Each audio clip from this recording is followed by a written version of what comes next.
లేకపోతే మెకానిక్ అవసరం. మనుషుల ఆరోగ్యం పాడైతే వైద్యుడే మెకానిక్.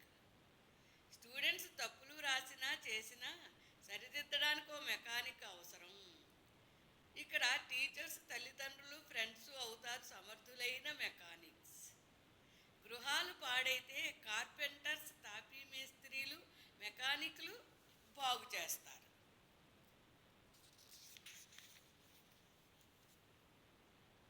మనసులు పాడైనప్పుడు ఒక మెకానిక్ అవసరం. మనస్తత్వ శాస్త్ర నిపుణులే ఇక్కడ మెకానిక్స్.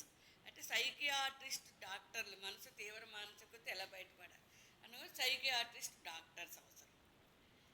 కానీ మన ప్రపంచంలో పట్టుకున్న అవినీతి, మోసం, అబద్ధాలు, ముఖప్రీతి మాటలు, పైకోలా లోపల త్రికరణ శుద్ధి లేకపోవడం, ఇలాంటి అనేక దుర్మార్గము, స్వార్థము, పక్కవాళ్ళు బాగుపడితే చూడలేని ఈర్ష్యాసూయలు, ఇలాంటి జబ్బులున్న మనసులున్న వాళ్ళకి ఇలాంటి జాడ్యాలు రూపుమాపడానికి ఎవరవుతారో సమర్థులైన మెకానిక్స్. ఎవరు అలాగే రాజకీయాలలో రాజనీతిని మరిచి వక్రగతిని ప్రజలను నడుపుతున్న కొన్ని అరాచక శక్తులు మెదళ్లను మార్చడానికి కావాలి మెకానిక్. ఎవరు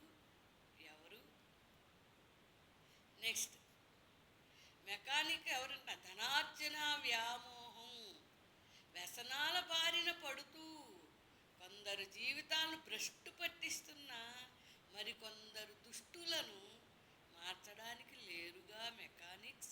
ఇది పెళ్ళిళ్ళ విషయంలో తాగించి మంగళసూత్రాలు కట్టించారు, తిరుగుబోతులు, తాగుబోతులు, ఇంపార్టెంట్లు, చట్టం పంప పిల్లల్ని, ఆ తల్లిదండ్రులు కొడుకుల్ని వ్యసనాలు రోగాలు దాచి పెళ్ళిళ్ళు చేసే వాళ్ళ గురించి.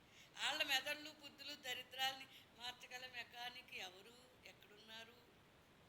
నెక్స్ట్ అలాగే ఉగ్రవాదాన్ని అంతం చేయడానికి లేరుగా ఎవరు మెకానిక్స్.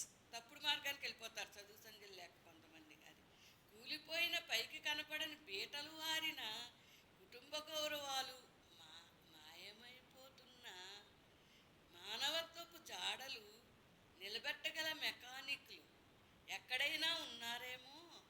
ఆశావాదంతో వెతికి పట్టుకుందాం రండి.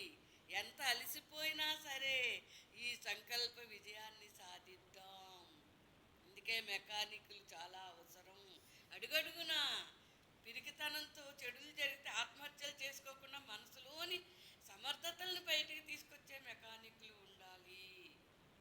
నాకు ఎంతో నా కన్న తల్లి వాళ్ళు ఫ్రెండ్ జీహెచ్ విధులా కుమార్ గారు పసిపాపల కంటికి కాపాడుకున్నారు, కంటికి రెప్పల. వాళ్ళిద్దరూ నాకు మెకానిక్లు అయ్యారు. నా జీవితాన్ని ఆరోగ్యాన్ని నిలబెట్టడంలో అడుగడుగునా